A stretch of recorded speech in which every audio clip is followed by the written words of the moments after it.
Melody is very important. It's probably the most important part of pronunciation. So I'm going to draw a brain. Okay, so here's your brain. And then, all right, so looking down on the brain, on the left side, we have words. Okay. On the right side, we have, I like to do like, we have art, we have music, and a lot of creativity. Okay, in the middle part of the brain, kind of between the two, we have our feelings. Okay. So one of the things about using the melody of a language is when we hear that melody, it makes us feel more receptive because it's closer to the feeling part of the brain. So that's one part of it. The other part about working on melody is, I don't know why it works. I just know that if you work on melody first, then the vowels and the consonants can come in better. They're easier to do. And here's my example. Many years ago, I was supposed to play, I was in a play, I was supposed to be someone with a British accent, and I couldn't do it. And I felt very embarrassed because I thought, I'm trying to help people with their accent modification, and I can't even do it for myself. So I felt very bad about it. I got bad reviews in the paper. You have to be very bad to get a bad review in Pasadena, Texas. So several months after that, I was having dinner with some friends. And I have a friend who can sound like he's from anywhere in the world. And he only speaks English. He's from Beaumont, Texas. Okay. So his way of talking isn't so much like mine, but I'm from Pasadena, Texas. So my basic way of speaking is, hi, how you? Fine, and you? I think I did that for your voice class. Yeah, hi, how you? So that's kind of my basic way of talking, my normal way of talking. And I probably talk that way in the play. Okay. So a few months later, we're sitting at dinner, and he turned to his friend and he said, are you having the fish? And I thought, how did he do that? How did he do that? And then I thought, so he said, are you having the fish? Are you having the fish? Oh no, it was more like this. So, are you having the fish? That was the melody at the end of that question. Are you having the fish? And I thought, okay, we would never say it like that. Our melody would be either, Fish. are you, exactly. You would say, are you having the fish? Or you would say, are you having the fish? That's a little more formal. Are you having the fish? We would never say, are you having the fish?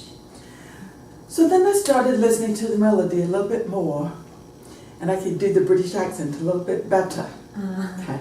But if I did it, I would have to stand up tall and put my nose in the air and be more stiff and formal. And another thing I realized is I could do, the British say their T's in the middle of words, which we do not.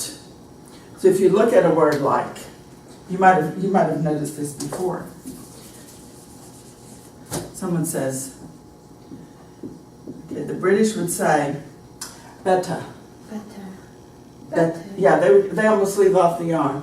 And I'm really putting British in one big pot here. Okay, but they would say, better. That's better. That's better. But we would say better. Better. Yeah, it's more like a D sound. Better. Better. Okay? Better. And that's my one example. The other example is, a couple of years ago, I was making a retirement video. And I wanted it to end kind of on a comedy note, because I knew it would make people cry, because someone was retiring and we all loved her very much. And I thought, okay, I'm going to end it with me pretending I'm in France.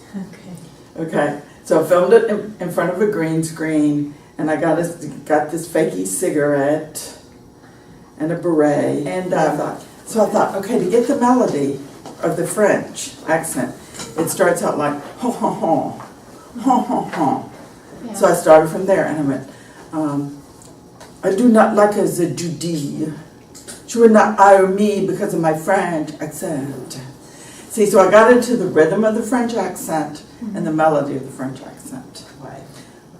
The hardest part is feeling okay putting this new kind of speech in your mouth and presenting yourself in a different way. And an example of that is when my former spouse and I went to London. He wanted to go see Churchill's War Bunkers, and I wanted to see Lady Di's wedding dress. So London is so great because it's really easy for people to get around. So I was getting on a double-decker bus to go down to Kensington Palace, and he was getting on a bus to go to the War Bunkers. So I get on the bus, and I thought, okay, I should see what it's like to try to use a different accent. So I get on the double-decker bus, and the guy is taking my ticket, and I said, Kensington Palace, please. And he looked, and people on the bus were going like, and I thought, oh my gosh, this is so embarrassing. Okay, so the hardest part of all of this is feeling okay, talking in a different way. But something I did not mention at the beginning of class is, wait, what was it I was going to mention about the beginning of class? Oh, that when you're with your family, you're going to go back into talking your normal way with your friends and family. So when I get with my sisters in Pasadena, I go back into, hi, how you, fine, and you? Because that's how we talk when we get together like this, kind of nasally. But when I'm not with them, when I'm in a different environment, I talk more like this. Okay. So I'm glad you asked that question, because I almost forgot to videotape that. So do you have any questions about that? About feeling embarrassed? How to get rid of that? Okay, oh, good question. Oh my gosh, y'all are asking very good questions. So the way to get over that is to imagine that you are acting. When you're on the phone or when you're at work and you're dealing with other people, you just imagine that you're going into your American persona. Okay. Okay. So it's like they're not talking to me, they're talking to the American me. And that's how you do it. And people in this country are very appreciative of people who try to use an American accent. And if somebody says, why are you talking like that today? You can say, well, I took this class with this really odd woman, and so you can just blame me. Okay. I'll take the responsibility. Okay, great question. So any other questions?